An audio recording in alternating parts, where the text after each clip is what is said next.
Bonjour. Alors aujourd'hui, des extraits à nouveau d'un livre que j'ai déjà présenté, de l'ami Franck Thérault, un livre absolument magnifique, comme tous ses livres d'ailleurs, Être sans le dire, aux éditions Almora, et sous-titre L'art de ne rien faire et de le faire bien. Un premier court extrait. Appel à témoin. Quelqu'un vient le voir. Si je viens te voir, ce n'est pas pour te demander conseil, mais juste avec l'envie de partager mon ressenti et en même temps de voir si ce ressenti est en accord avec ce que tu partages. Franck. Autant te le dire d'emblée, je ne suis pas plus un gourou qu'un inspecteur des travaux finis. En revanche, partager une expérience perceptive me ravit au plus haut point. Je t'écoute. La personne. Au cours de ma recherche, ma pratique a toujours consisté à regarder, me sachant regardant. Franck. Ah bon? Mais pourquoi faire une chose pareille? Je sais à quel point il est difficile d'exprimer son ressenti au moyen des mots, mais en disant « je regarde me sachant regardant », je pense que tu l'exprimes mal. Afin que je puisse en savoir un peu plus, pourrais-tu me décrire très précisément tout ce qui est perçu en cet instant?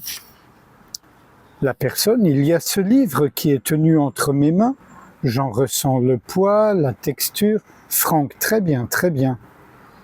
La personne, regardant ce livre me sachant regardant, il y a moi qui regarde, et comme une sorte de conscience témoin qui sait que je suis en train de regarder. Il est ressenti qu'il y ait un quelque chose, un voir, qui juste derrière moi sait cela.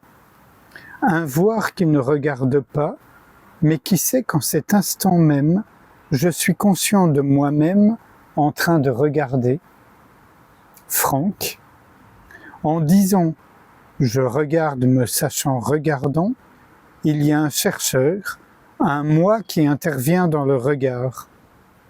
En disant ce quelque chose qui sait ne regarde pas, cela semble sous-entendre qu'il y a un sentiment de séparation entre l'acte de regarder et ce qui sait cela. Ce qui n'est pas clair, c'est uniquement ta façon de l'exprimer. J'ai le sentiment que chez toi, c'est parfaitement compris. En revanche, ce que je te demande pour nos lecteurs, c'est simplement d'essayer de le définir le plus clairement possible. J'arrête là, mais vous voyez la manière de mener la barque de Franck. Un autre extrait. Là, maintenant, oubliez tout. Oubliez absolument tout. Effacez de votre mémoire toute votre vie. Effacez du même coup toutes les notions spirituelles telles que le détachement, l'acceptation, le rappel de soi, la méditation, etc., etc. C'est très simple et cela ne prend pas plus de 10 petites secondes. Maintenant que tout est oublié, dites-moi ce qui reste. Allez-y, vous ne dites rien, c'est le ressenti qui parle. Eh bien, il ne reste qu'être, rien qu'être devant cette page imprimée. Vous ressentez à la fois un changement et le retour vers cet endroit que vous n'avez jamais quitté. C'est le double sens contenu dans votre question. Le paradoxe, c'est que cette présence que vous oubliez tout le temps, pour vous la remémorer, il suffit d'oublier. D'oublier ce qui vous l'a fait oublier, parce que cette présence, elle, est sans souvenir. Il y a à la fois le paradoxe et le dénouement du paradoxe. Un poète le formulerait sans doute de la façon suivante. C'est sans souvenir que l'on peut s'en souvenir. Si c'est sans souvenir, c'est parce qu'au sein d'être, le temps n'existe pas. Passons tout de suite à une deuxième expérience, à la seconde expérience.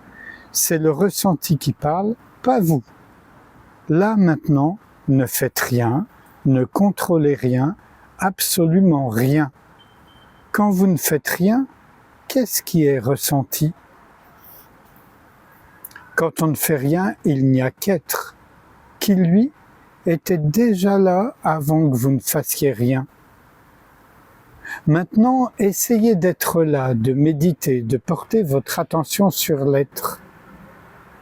Être est toujours là, mais il y a en plus l'effort de vouloir être là.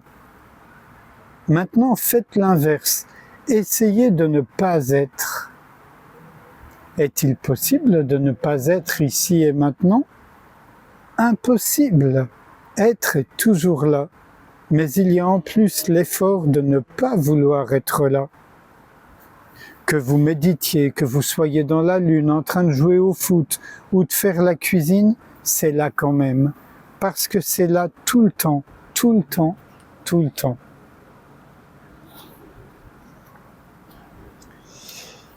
Et un tout dernier extrait qui est la conclusion du livre, enfin une partie de la conclusion. Cet ouvrage ne se veut pas être un manuel de méditation, il n'est qu'un partage. Je demande 1000 pardons à toutes celles ou ceux qui y verront par endroits un peu de provocation.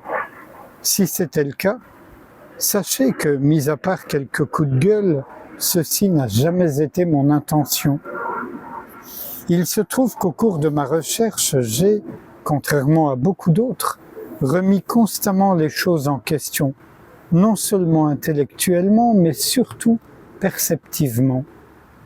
Dès qu'une pratique était suggérée, j'ajoutais à cette pratique une contre-pratique qui me permettait d'évaluer sa viabilité. J'attaquais chaque enseignement comme on part à l'assaut d'un château fort, et je peux vous dire qu'aucun donjon n'était épargné. Et c'est ce que je vous suggère vivement de faire en ce qui me concerne. Si je pouvais vous glisser un conseil ou deux, je me limiterais simplement à ceci. Beaucoup de voies sont proposées, mais c'est votre propre voie que vous devez trouver.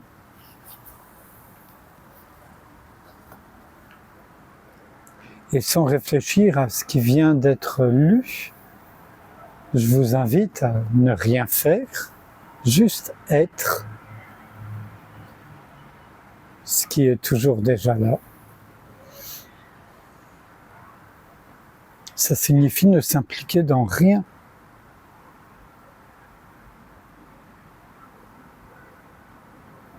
Sans le moindre effort de ne pas s'impliquer.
Je vous remercie. À bientôt.